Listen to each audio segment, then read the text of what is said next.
Welcome into the Cowboys Report. Before we begin today's video, free agency tracker, some mock draft, and the latest on DeAndre Hopkins, we're asking you to share today's video. Simple way to do it is on Twitter. Click the share button on the YouTube app or desktop, whichever one you're watching from. Hit the Twitter icon and then post to Twitter. By the way, if you tag me at WhatGoingDowney, assuming you're following me, of course, already, I'll hit you up with a retweet as well. Let's see if we can't shut the share record here at the Cowboys Report. Help us out. Share today's video right now. We begin with DeAndre Hopkins. What else are we going to begin with? Since he's apparently still in the Dallas area, he posted this on his Instagram story. I believe that's Ascension Coffee. I'm guessing it's the one near the Design District would be my guess there, but there are a couple scattered throughout the greater Dallas metro area. He is still in Dallas. He's been in Dallas for a while. I'm pretty sure he's training here. And there's been claims that, he's looking for, he wants to be a Cowboy. He's been telling people he wants to be a Cowboy. There's also been conflicting reports about who's in the mix, the Chiefs, Ravens, Bills, like lots of differing opinions as to who is in the market for DeAndre Hopkins. Different reports. Here's what Albert Breer recently reported in one of his mailbags when, asked about Hopkins, right? The ask had been a second-round pick plus another asset. Based on indications I've gotten, that sort of return simply isn't coming. I do think he'll bring back more than Brandin Cooks did for the Texans, but it'll probably be closer to that than what Arizona is looking for. And there's a big gap between a second and more and a fifth and a seventh, which was it's a late fifth. You're talking fifth-round value there. I do wonder if, by the way, the Elijah Moore trade is a good indication of potential value here. That trade value is roughly an early third-round pick. That's the rough between 74, 42. You're valuing Elijah Moore on the new trade value chart, the updated ones that are still more pick-reliant than, otherwise, is about a third-round value there. Do you want to move the 3 or the 4 for DeAndre Hopkins? I get why Cowboys fans are talking about it. It's understandable. We're going to go more in depth on the likelihood, the pros and cons involved here. But do you still want to get DeAndre Hopkins, a.k.a. Nuke? Y for yes, N for no. This will be the pinned comment on today's video. So if the ad break comes here on YouTube, then take advantage of it. Head down to that pinned comment, type in Y for yes, N for no. In general, isn't it a fun idea? You trade for Cooks. If Hopkins only costs you, let's say, a fourth, why wouldn't you do it? And that part's kind of like what's weird to me of shouldn't there be a lot of teams in the market? I know that the contract is a potential issue there. The age, the injuries, the missed time. I think teams are a bit wary of how much more Hopkins has left in the tank. But that's a fun, aggressive, not that draft capital, in theory, expensive type of idea. I would not read very much into, however, Hopkins being in Dallas. I'm pretty sure he trains in the Dallas area. I remember Derrick Henry's trained in the Dallas area because it's an easy area to train. And, if you're a team like the Cardinals and you charge your players food after you train at their facility, you're not going to want to be in the facility. So I wouldn't read too much there into the Hopkins thing, training in Dallas. In the end, it's fun. It's entertaining. I would not be mad if they did it. I think in the end, someone else ends up getting him. Maybe it's the Bills. Maybe it's the Chiefs. Maybe it's a dark horse. I think the Panthers would be a great fit for him because they need help there. I think someone else lands DeAndre Hopkins. The Cowboys didn't appear to have much interest before they got Brandin Cooks. Now they have Brandin Cooks. So my expectations, as entertaining and fun and hype-worthy as it would be, expectations are low that DeAndre Hopkins is a Cowboy. Let's talk draft, because the Cowboys setting themselves up to go BPA and crush the draft again. Mel Kiper's newest NFL mock draft is out at a time at a bar, the Northwestern defensive lineman, a.k.a. Tommy Adebawore. Tommy's easier than the first name to pronounce there. That was the pick from Mel Kiper in round 1, a bit of a surprise name here. Here was the pitch from Mel. For the Cowboys, we know defensive coordinator Dan Quinn values versatility. Adebawore could get reps all over the line. DeMarcus Lawrence turns 31 this offseason, and they need to keep adding young players to their rotation. I think Dallas is going to go pure BPA. Now, Mel thinks, for whatever reason, that Adebawore is going to be a potential top 15 pick. I'm not there yet.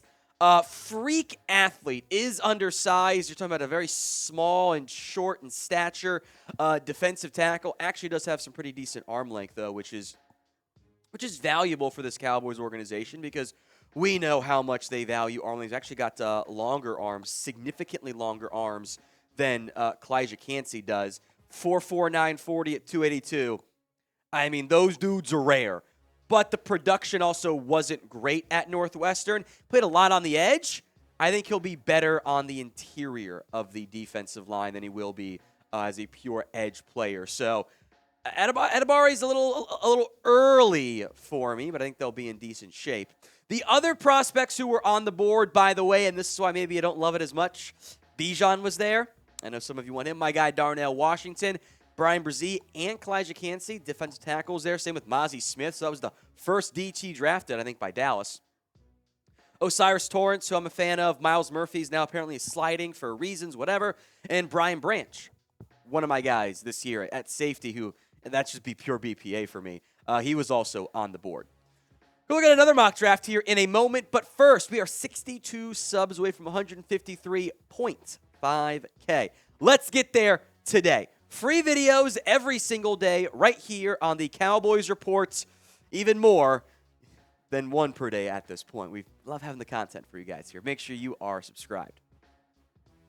Daniel Jeremiah's mock draft had another defensive lineman, Michigan's Mozzie Smith, who is a very different type of player, but also an impressive athlete. He's been on Bruce Feldman's freak list here.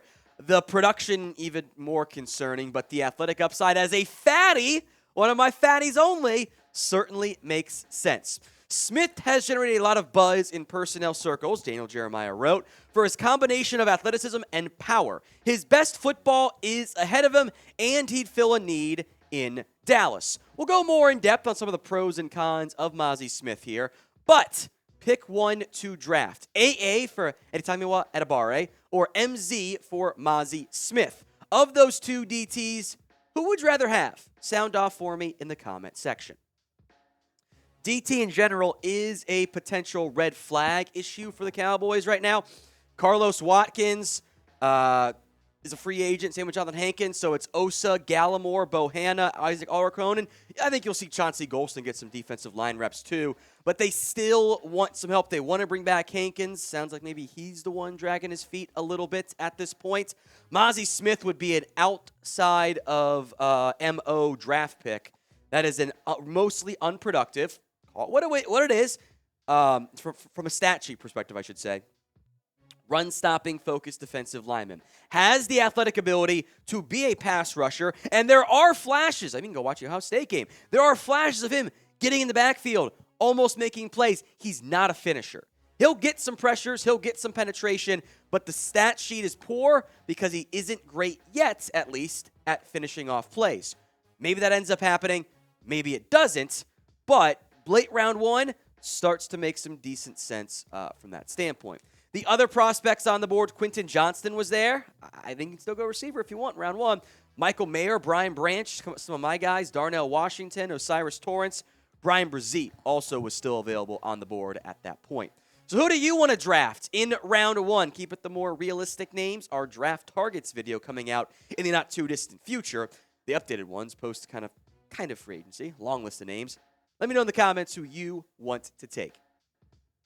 Let's recap the Cowboys Free Agency Tracker. Some more news on contract details and some just actual moves have been made in the past 24-ish hours. Ronald Jones, 1 year, $1.23 million, $252K guaranteed. Similar contract, almost identical actually, as Chuma Edoga, 1 year, $1.23 $152.5K guaranteed. And the long snapper now signed from the Las Vegas Raiders now is a member of the Dallas Cowboys. Trent Sieg, he had been cut by the Raiders earlier this offseason. I think there are some penalty issues there you got to get sorted. Just a bit of a one-year fluke. 1 year, $1.23 million, $402.5K guaranteed. I will make note, all three of those deals are the veteran salary benefit, so they get more. Their cap hit, though, is actually less than $1 million if they make the roster. Edoga and Ronald Jones are not roster locks. That is not what their contract says they are. They'll be fighting for one of those last spots this offseason. So too will Rico Dowdle. We did a short on that one there. 1 year, $950K, $100K guaranteed on that front for Rico Dowdle. Nothing overly surprising on that front. The expectation the entire time had been Rico Dowdle was going to potentially come back on a very cheap 1-year deal, and that is exactly what ended up happening here. He is also not guaranteed a roster spot. The money says Jones is ahead of him on the depth chart. That certainly tracks on that front, but we'll wait and see there on the Rico Dowdle future. He, Jones, Malik Davis, probably a draft pick, will be among the players fighting for one of those back-end running back roster spots. The Cowboys have also re-signed Takk McKinley. No details known on this front. 1-year deal, kind of casually mentioned by the NFL, or by the Cowboys in an article they put on their website. They didn't even tweet about it for a couple hours later. But McKinley's back, again, fighting for a roster spot. Still no details on Dante Fowler's contract. I bet we get that at some point today. So wait and see on that front for Mr. Fowler. 1 year. If it's under 3, I'm on board. Or if it's at 3, I'm on board there. Finally, Tony Pollard has signed his $10.09 million franchise tag. The deadline for a long-term deal now is July 17th. That's a formality of Pollard signing it. I know there had been some ideas of like, ooh, hey, maybe you go ahead and rescind it because he's not going to get $10 million on the open market. Never thought that was going to happen, in large part because it's not a great way to do business. Pulling off franchise tags and really impacting your player's market, that does not go over well with other players, other agents. So it does happen occasionally. Josh Norman was the big outlier there, but I never thought it was a real outcome for the Cowboys. Now you can't. It's been signed.